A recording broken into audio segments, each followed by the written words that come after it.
DNA report के पहले ही वो ये मान रहा है कि हमसे गलती हुई है, क्योंकि उसे पता है कि अभी अगर सच नहीं बताया, रिपोर्ट में पोल खुली तो फिर कुछ भी हो सकता है। मैं मोइन खान बेकरी की दुकान चलाता हूँ। जिस लड़की ने मेरे ऊपर आरोप लगाए मैं उसे जानता हूँ। वो मजदूरी करती है। वो 4 बहन और एक भाई है। मेरे दुकान पर बराबर आती जाती थी। हमने उसे कहा था कि मामला रफा दफा कर लो, पैसे देने को भी तैयार था, लेकिन वो नहीं माने। वो ये भी बताता है कि गाँव में तालाब की जमीन जो पट्टे पर मिली थी उस पर हमने दुकान बनाया। कोई बोलने वाला नहीं था, क्योंकि मैं अपने इलाके के हर नेता को न सिर्फ जानता था बल्कि उनसे दोस्ती से भी ऊपर का रिश्ता था। तभी तो मोइन जब जेल जाता है, उसे बचाने के लिए 2 सपा नेता राशिद और जय सिंह राणा अस्पताल पहुंच जाते हैं। वहां लड़की को जाकर कहते हैं शिकायत वापस ले लो वरना ठीक नहीं होगा। जबकि ऐसे वक्त में हर किसी को उस लड़की की पीड़ा और मनोदशा को समझना चाहिए, पर मोइन खान और उसके दोस्त जैसे लोग इस बात को शायद कभी नहीं समझेंगे। और सिर्फ उसके दोस्त ही क्यों, शायद सपा मुखिया अखिलेश यादव को भी ये बात ठीक से समझ नहीं आ रही। तभी तो निष्पक्ष जांच की मांग कर रहे हैं, आरोपी के डीएनए टेस्ट की मांग कर रहे हैं। बाकायदा इसके लिए वो घटना के 2 दिन बाद ट्वीट करते हैं। तो सवाल उठता है कि क्या आरोप झूठे?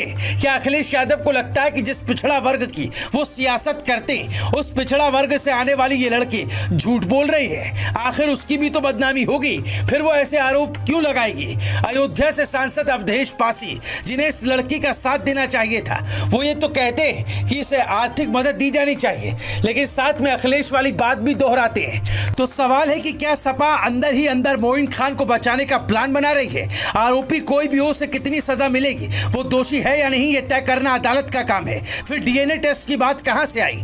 टेस्ट तो पुलिस वैसे भी करवाएगी। और मायावती जैसी नेता जब ये पूछती है कि सपा सरकार में कितने आरोपियों के डीएनए टेस्ट हुए, तो लगता है कोई तो है जो निष्पक्ष तौर पर महिलाओं की आवाज उठाना चाहता है। मायावती अपने कार्यकाल में महिला सुरक्षा को लेकर बेहद सख्त थी और अब योगी महिलाओं को सुरक्षा देने का संकल्प ले चुके।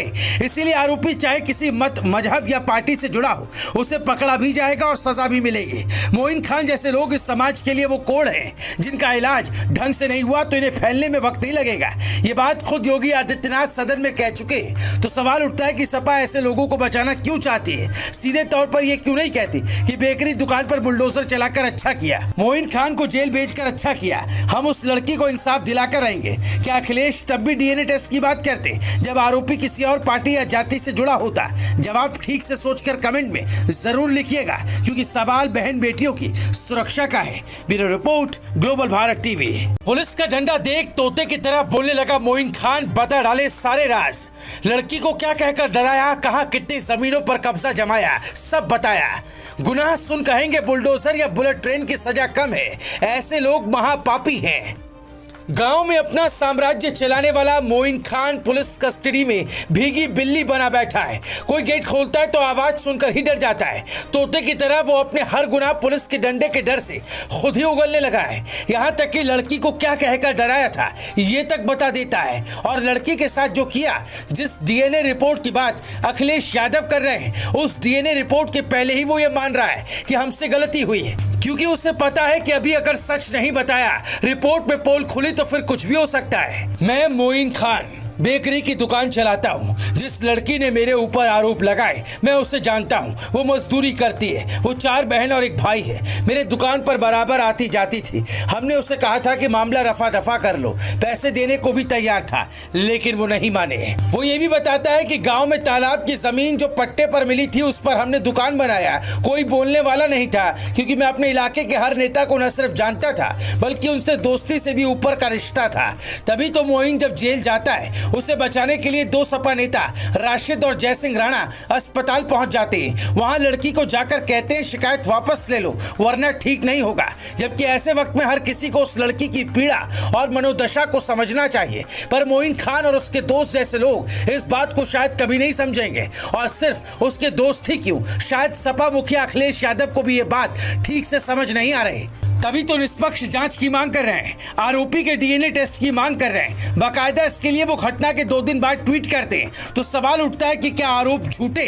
क्या अखिलेश यादव को लगता है कि जिस पिछड़ा वर्ग की वो सियासत करते, उस पिछड़ा वर्ग से आने वाली ये लड़की झूठ बोल रही है? आखिर उसकी भी तो बदनामी होगी, फिर वो ऐसे आरोप क्यों लगाएगी? अयोध्या से सांसद अवधेश पासी, जिन्हें इस लड़की का साथ देना चाहिए था, वो ये तो कहते कि इसे आर्थिक मदद दी जानी चाहिए, लेकिन साथ में अखिलेश अखिलेश वाली बात भी दोहराते हैं। तो सवाल है कि क्या सपा अंदर ही अंदर मोइन खान को बचाने का प्लान बना रही है? आरोपी कोई भी हो, उसे कितनी सजा मिलेगी, वो दोषी है या नहीं, ये तय करना अदालत का काम है। फिर डीएनए टेस्ट की बात कहां से आई? टेस्ट तो पुलिस वैसे भी करवाएगी। और मायावती जैसी नेता जब ये पूछती है कि सपा सरकार में कितने आरोपियों के डीएनए टेस्ट हुए, तो लगता है कोई तो है जो निष्पक्ष तौर पर महिलाओं की आवाज उठाना चाहता है। मायावती अपने कार्यकाल में महिला सुरक्षा को लेकर बेहद सख्त थी और अब योगी महिलाओं को सुरक्षा देने का संकल्प ले चुके। इसीलिए आरोपी चाहे किसी मत, मजहब या पार्टी से जुड़ा हो, उसे पकड़ा भी जाएगा और सजा भी मिलेगी। मोइन खान जैसे लोग इस समाज के लिए वो कोड़ हैं जिनका इलाज ढंग से नहीं हुआ तो इन्हें फैलने में वक्त नहीं लगेगा। ये बात खुद योगी आदित्यनाथ सदन में कह चुके। तो सवाल उठता है कि सपा ऐसे लोगों को बचाना क्यों चाहती है? सीधे तौर पर ये क्यों नहीं कहती कि बेकरी दुकान पर बुलडोजर चलाकर अच्छा किया, मोइन खान को जेल भेजकर अच्छा किया, हम उस लड़की को इंसाफ दिलाकर रहेंगे? क्या अखिलेश तब भी डीएनए टेस्ट की बात करते जब आरोपी किसी और पार्टी या जाति से जुड़ा होता? जवाब ठीक से सोचकर कमेंट में जरूर लिखिएगा, क्योंकि सवाल बहन बेटियों की सुरक्षा का है। Bureau report, global Bharat TV. Police का डंडा देख तोते की तरह बोलने लगा मोइन खान, बता डाले सारे राज। लड़की को क्या कहकर डराया, कहां कितनी जमीनों पर कब्जा जमाया, सब बताया। गुनाह सुन कहेंगे बुलडोजर या बुलेट ट्रेन की सजा कम है, ऐसे लोग महापापी हैं। गांव में अपना साम्राज्य चलाने वाला मोइन खान पुलिस कस्टडी में भीगी बिल्ली बना बैठा है। कोई गेट खोलता है तो आवाज सुनकर ही डर जाता है। तोते की तरह वो अपने हर गुनाह पुलिस के डंडे के डर से खुद ही उगलने लगा है। यहाँ तक कि लड़की को क्या कहकर डराया था ये तक बता देता है। और लड़की के साथ जो किया, जिस डीएनए रिपोर्ट की बात अखिलेश यादव कर रहे हैं, उस डीएनए रिपोर्ट के पहले ही वो ये मान रहा है कि हमसे गलती हुई है, क्योंकि उसे पता है कि अभी अगर सच नहीं बताया, रिपोर्ट में पोल खुली तो फिर कुछ भी हो सकता है। मैं मोइन खान बेकरी की दुकान चलाता हूँ। जिस लड़की ने मेरे ऊपर आरोप लगाए, मैं उसे जानता हूँ। वो मजदूरी करती है, वो 4 बहन और 1 भाई है। मेरे दुकान पर बराबर आती जाती थी। हमने उसे कहा था कि मामला रफा दफा कर लो, पैसे देने को भी तैयार था, लेकिन वो नहीं माने। वो ये भी बताता है कि गांव में तालाब की जमीन जो पट्टे पर मिली थी, उस पर हमने दुकान बनाया। कोई बोलने वाला नहीं था, क्योंकि मैं अपने इलाके के हर नेता को न सिर्फ जानता था, बल्कि उनसे दोस्ती से भी ऊपर का रिश्ता था। तभी तो मोइन जब जेल